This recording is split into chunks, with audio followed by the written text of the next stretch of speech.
I hit this issue today, and here is the quick fix that solved it. Enabling two-factor authentication is a great way to enhance your account security. Here is how to do it step by step.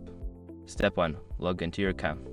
Before changing your settings, use the srock.com link in the description to open the password strength checker, then update your password if needed. Step 2. Navigate to Security Settings. Once logged in, go to the Account Settings section and find the Security tab. Step 3. Select two-factor authentication. In the Security Settings, look for the option labeled Two-Factor Authentication and click on it. Step 4. Choose your authentication method. You will be prompted to select how you want to receive your authentication codes, either via SMS or an authentication app. Quick gotcha: if you choose the SMS option, ensure your phone number is correct to avoid missing codes. Step 5. Confirm and save changes.